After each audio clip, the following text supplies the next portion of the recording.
Hey guys, today's video is going to be a good one, I think.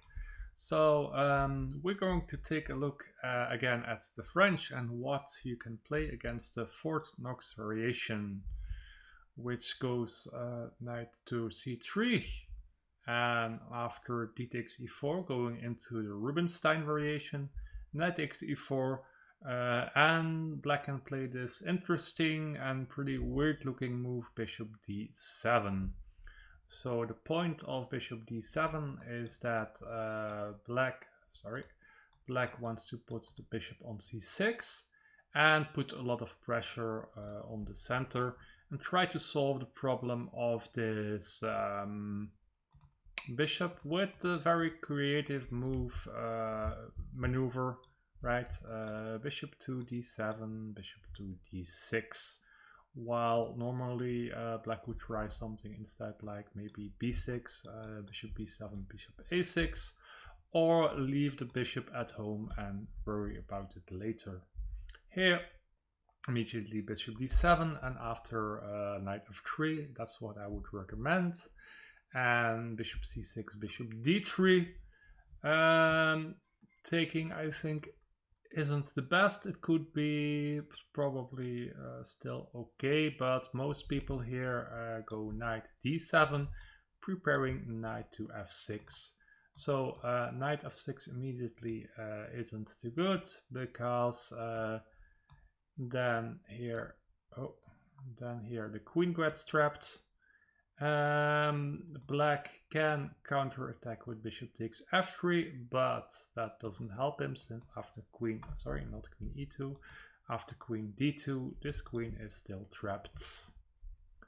So let's promote this and remove this one.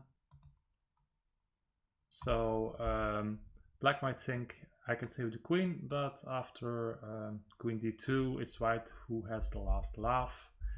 And if he takes with the g-pawn, then this structure isn't very good.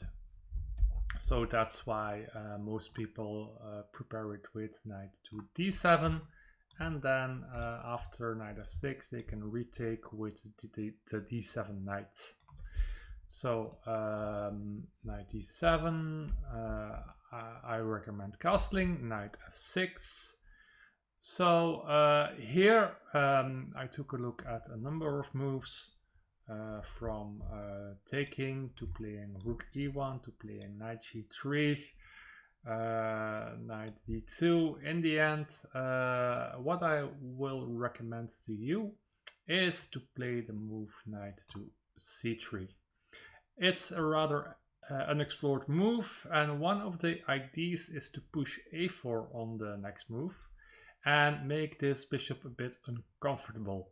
So this bishop is kind of trapped behind these pawns, and this knight can jump to e2 with very interesting consequences, since if the knight jumps to e2 and at some point if the knight jumps to e5 and at some point black takes the knight, takes the knight on e5, then after d takes e5, this knight has to move, and the black king side can be weak with all these white pieces jumping into, looks like I'm turning into a carrier or something.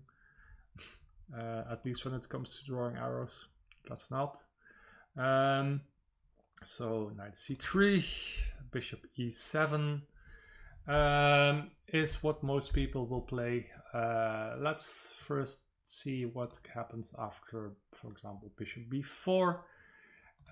Then you can play something like queen e2, and if they take, now you have a very good position. Let's also just bring up the evaluation bar. So castles, now you can go a4, and after a5 you have a very nice position actually, where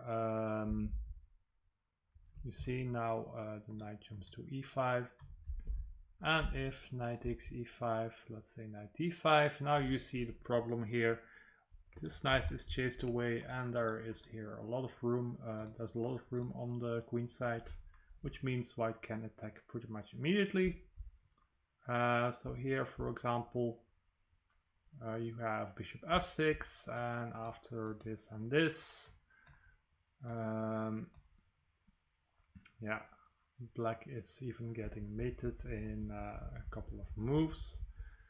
So bishop b4. So after bishop b4, just queen e2. And taking isn't so good, since white will get a very nice center combined with the bishop pair, combined with more space in the center thanks to this pawn. Also thanks to this knight being able to jump to e5 when it is not so good for black to retake it, right? Since after knight e5, not the best move here, but just to show it to you. Okay, so this is a nice counter attack you have to keep in mind.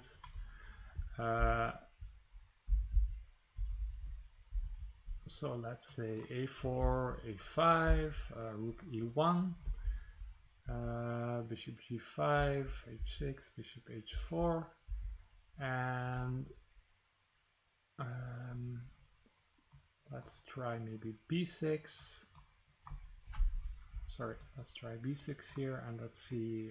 Yeah. Okay, so keep this in mind. This is one way black can equalize. But normally, let's say black just develops in a more standard way. Then here you can go knight e5 here, since now there is no longer any queen to d5 with the battery on g2. And after knight e5, knight c6, right? Yeah, this structure is horrible. White has the two bishops, and immediately we can continue the attack with queen to e4. This looks horrible for black. So after queen e2, taking isn't the best. Most people castle, and then you can continue with I think rook d1, with the point that let's say if these pawns get traded off sometime, then you might have bishop takes h7, for example, taking advantage of this pin on the d file. So instead of bishop b4, black can also try bishop d6. So we're first covering the sidelines. After rook e1, for example, castles, right? Now you can play knight e5 again. You see this bishop is still awkwardly placed, and after takes, knight e5, here you take everything, and you go queen h5, and after g6, queen h6, let's say f5, right? Black has to make some room to cover some squares, since bishop g5 is threatened, but still bishop g5, and after here bishop b5,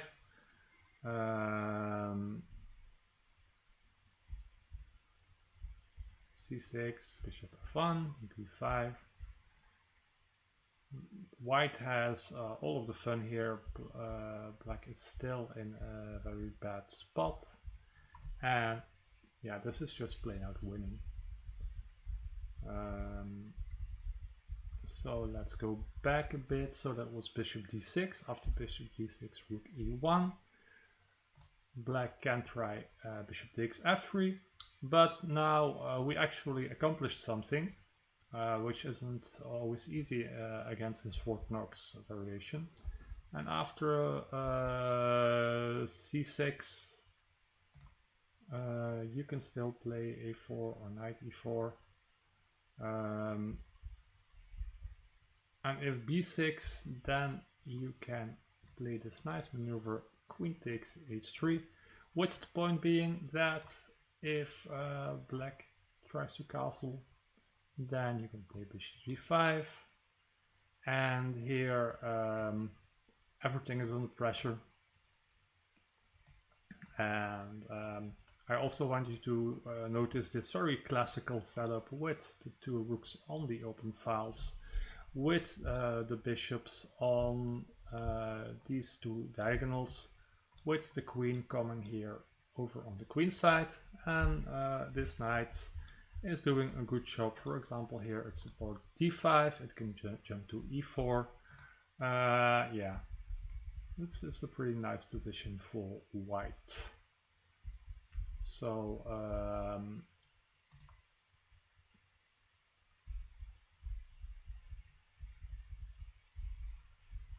bishop takes f3, queen takes f3, c6. Yeah, it's same stuff, I guess. A4, let's say a5, right?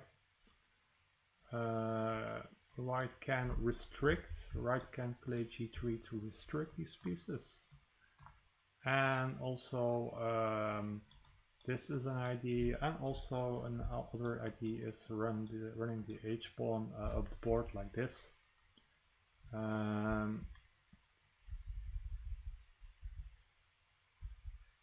So that's bishop d6.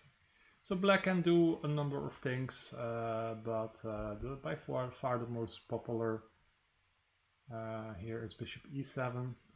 Before that, let's also take a look at b6. b6 is logical. Black wants to make an escape hole for the bishop since he's anticipating knight e5. We're still going to play knight to e5, and if bishop to b7 and bishop to g5 with the pin here,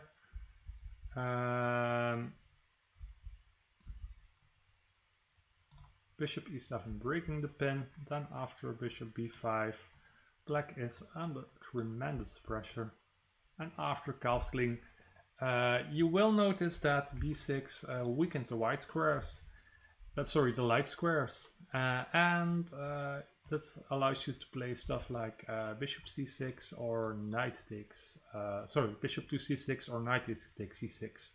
And the problem is that once this bishop is gone, this leaves the light squares c6, b7, e6 very weak, and immediately problems arrive. For example, here another knight comes into the fray. So yeah, not very nice for black either. And if instead of bishop to e7, black tries h6, chasing this bishop away, you can take, and after knight f6, same thing. Knight e7 obviously fails to bishop takes d7, and if c6, you can just take the pawn, queen c7, knight a5 with a check, and yeah, white wastes no time opening up the position, and with the king in the center, it's pretty awkward.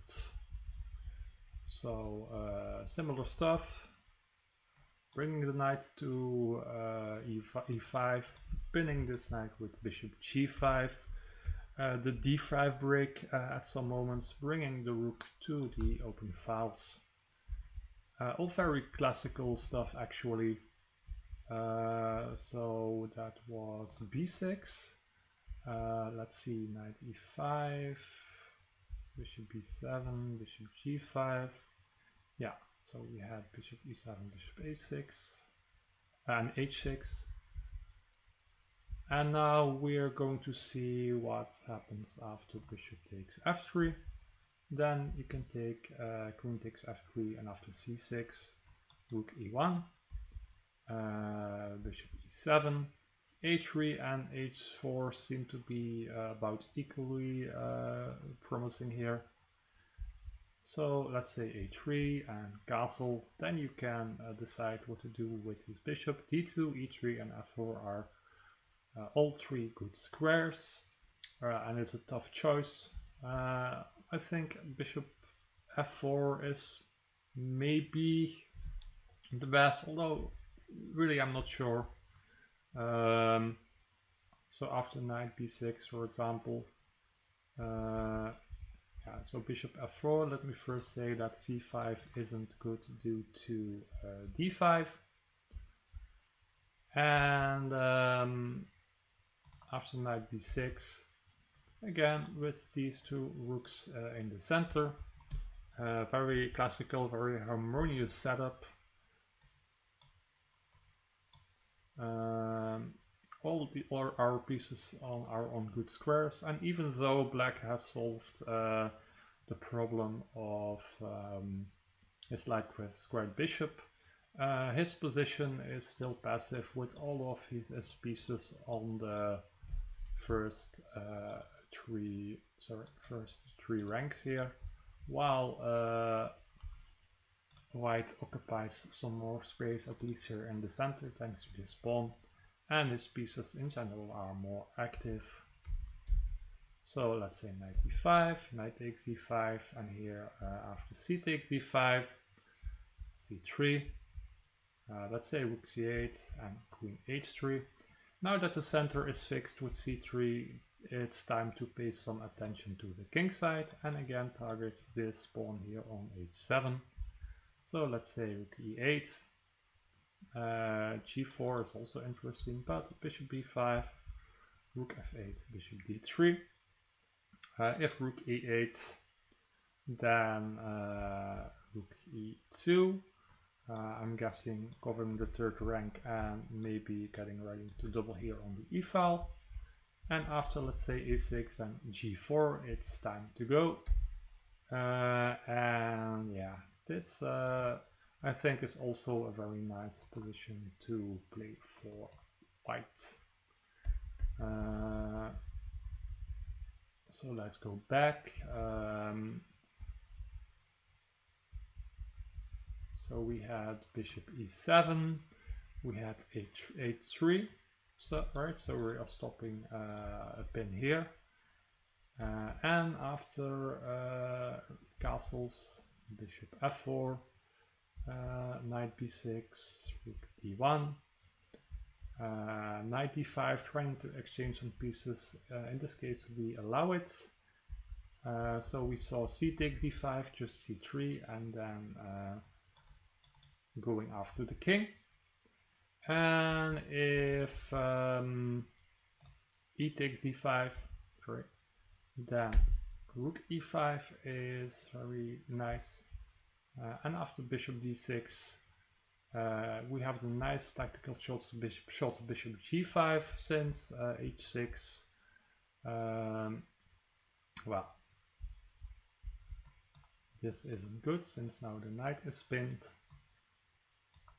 And if g5, then you can actually sacrifice, and this is a mate in a couple of moves. And if black decides to take, then yeah, then you can see that it's not so good for black either. So your engine suggests h4. Let's see, let's go back. So that was e takes, after which you can play rook e5. And if knight takes e5, so if this knight retakes, then you can play bishop e5. That's probably the best of all the moves, I guess. After bishop f6, c4. So you see in this variation, you have to keep playing actively. And after, for example, knight b6, you can go queen g3. Here we are again threatening bishop takes e7, so we're constantly threatening stuff. And after queen e7, h4, rook a8, h5, h6 has to be played. And now after rook e4, we still have a promising attack. So those are all very nice lines. So after bishop e7, that was bishop takes f3. And now we are going to take a look at the main move, bishop e7. And here we have the very nice move h4, very interesting move. Black can do a lot of things after h4, a4. So notice that this bishop is kind of trapped. So later we can play knight e5 and threaten to take it, ruin his pawn structure. He also has a harder time playing b5. And so let's say castles here. Then knight e5 takes, and after knight d7 we can again go after the king, drop back to e2 in this case. Let's say b6, drop the bishop on this nice h6 square, and rook d1 again with some tricks here on the d file. Let's say bishop b7, bishop e4. We actually want to exchange the bishop in this case. So for example, knight takes e4, let's say a5, queen f3, and for example, let's say queen c8, getting out of the pin. Then we can win the queen here, since after this and this, checkmate is unavoidable. So I hope this gave you some nice ideas to fight against this Fort Knox variation. So the first couple of moves, black takes the pawn on e4, Rubinstein.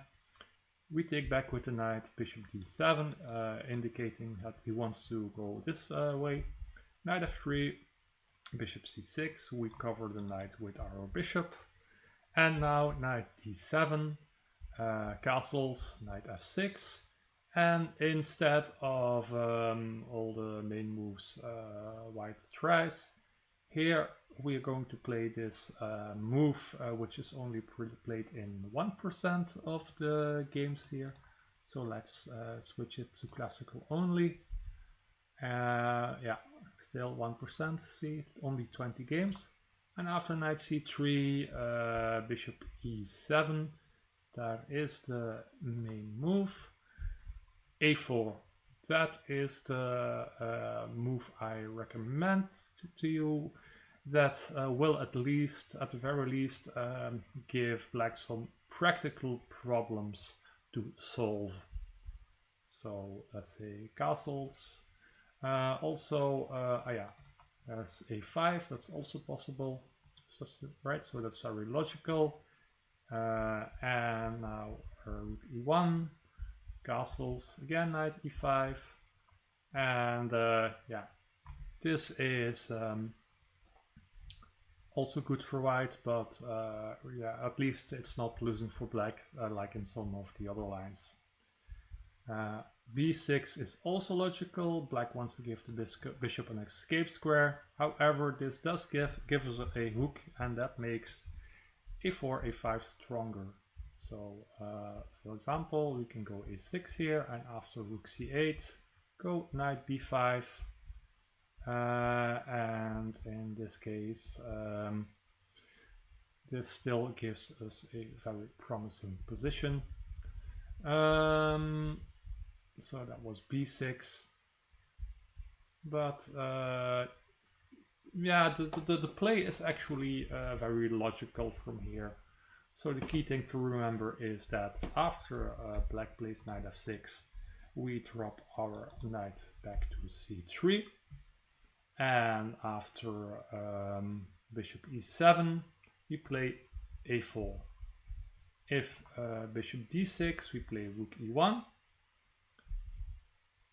And if bishop takes f3, obviously we take with the queen, play rook e1, play a3, restricting this bishop, and after castles, play bishop f4. So knight c3, bishop e7, and now a4, right? And play is very typical. You go with knight e5, you go with the rooks on e1 and d1. The queen is good on a lot of squares.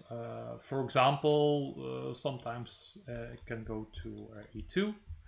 And this bishop here is good on a lot of squares. d2, e3, f4. It depends. Also can pin the knight, although here it's not so good since the bishop is already defending. But let's say a sample line, knight e5, knight takes e5, d takes e5, knight d7. Now the point is that the defender of h7 is gone, which means we can immediately go after it. And after queen e2, let's say b6, bishop h6, rook d1. So yeah, I think that's that will give you a good idea of what to play against Rubinstein Fort Knox. So after knight f6, the key moves, knight c3, and if bishop knight c3, if bishop a7, a4, and if bishop d6, then rook e1. Bishop b4 is not so threatening, just queen e2. We welcome black to take. And if castle, then again rook d1 with this d-file ID. So I suggest you check it out yourself, and I hope this will help you win some nice games. That's all for today. If you liked it, please like, subscribe, or leave a comment, and I will see you perhaps in one of the next videos.